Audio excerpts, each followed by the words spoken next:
दशरथ के हो राजा दशरथ के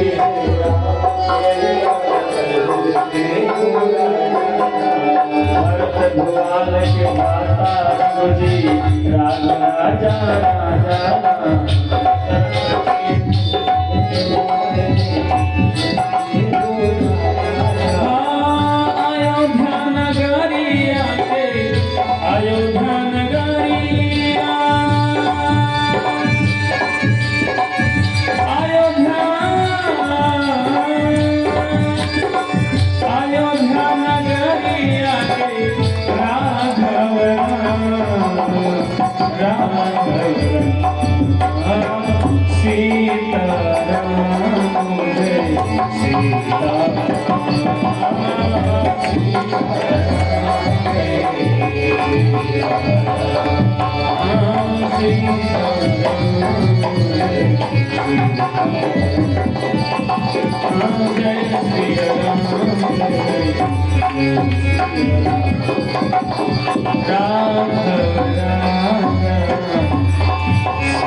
सियावर रामचंद्र भगवान की श्री राम जन्मभूमि की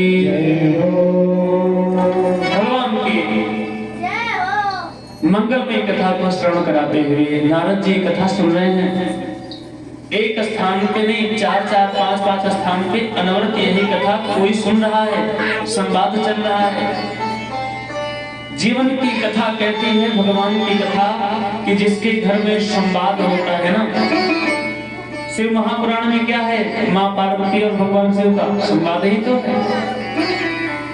सूत जी और सौनकादि ऋषि का भागवत महापुराण में क्या है? संवाद ही तो है। राजा परीक्षित और सुखदेव भगवान का क्या है? संवाद ही तो है। जिसके घर में, जिसके परिवार में संवाद होता है ना माताओं, उसके घर में कभी विवाद नहीं होता है। संवाद करना चाहिए, ज्ञान लेना चाहिए, ज्ञान लेने के गुणग्राही के व्यवहार में ज्ञान लेना चाहिए, देना चाहिए, किसी को झुकाने के लिए नहीं। इसलिए नारद जी महाराज पूछ रहे हैं कि प्रभु ये कथा कैसे सुने? बोले ब्राह्मणों विप्रो, कहते हैं विरक्तो वैष्णव विप्रो। पहले स्थान में विरक्त हो, विरक्त संत ना मिल पाए तो वैष्णव हो जो दीक्षा इत्यादि माला लिए हो,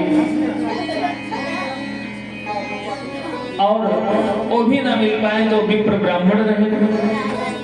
वेद शास्त्र शुद्ध कृत है, वेद शास्त्र को पढ़े लिखे हो, अनुयायी हो, धर्मात्मा हो, उसको फॉलो करने वाले हो। आजकल के बाबा यही जाते हैं, झंका मंका बहुत पढ़ता है, फॉलो नहीं करेंगे, आप सबको कहेंगे ऐसा करना चाहिए, अपने अंदर नहीं हुआ।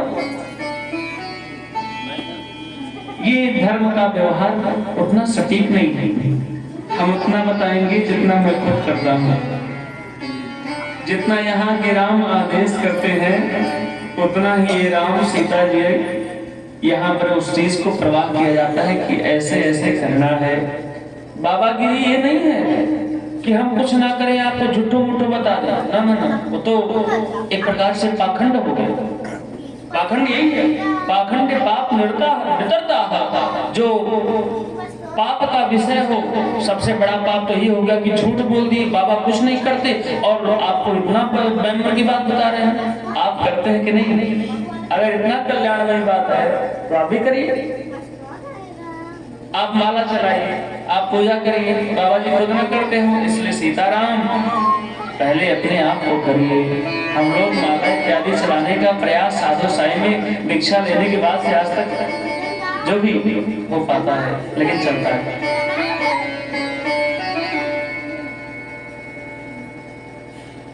कहते हैं किससे कथा सुने। आजकल महिलाएं कथा सुना रही है, सब नरकगामी होंगी। मैं लाइव कह रहा हूँ, जितनी महिलाएं कथा सुना रहे हैं सब नरक के पहले उनका गाड़ी रुकवा नहीं करेगा। हाँ, मैं इस बात बहुत डंके के चोट से कह रहा हूँ, राष्ट्रीय मंच पे कह दूंगा ऐसे। जितनी महिलाएं कथा सुन रही है सब नरक में जाएंगी। क्यों? क्या कभी माँ जानकी ने कथा सुनाया क्या? माँ जानकी को भगवान माँ जानकी, भगवान राम की भंगिमा माँ जानकी हैं। उनको कथा सुनाने वाली माता अनसुईया है। माता अनसुईया ने कभी, जो इतनी तेजस्वी है, माता अनसुईया ने डाल दिया पालना तीनों देव ब्रह्मा विष्णु महेश झूल रहे हैं बन करके लालना। इतनी तपस्वी एक ऋषि की पत्नी, और वो माँ जानकी को उपदेश दी है, कष्ट को कम की है। कष्ट में समझाया जाता है, कोई परिवार छोड़ देता है, साथ छोड़ देता है, ए भैया मत रोइए, यही लिखा हुआ है, ये सबके साथ में घटना होगा, ये भगवान का नियम है, आया है वो जाएगा, कोई आ रहा है कोई जा रहा है, दुनिया की बात व्यक्ति समझाता है। माँ पुष्प के पराग पर चलने वाले जनक जी महाराज जी की एक लली कली थी, आज वो पत्थर के टीले पे चल रही है। ससुर पिताजी का शरीर छूट गया, आकर के विलाप करती हैं। पूरा आभूषण, जो आभूषण से ज्यादा माँ का शरीर दिव्य शोभायमान चमक रहा था, आभूषण माता जी के शरीर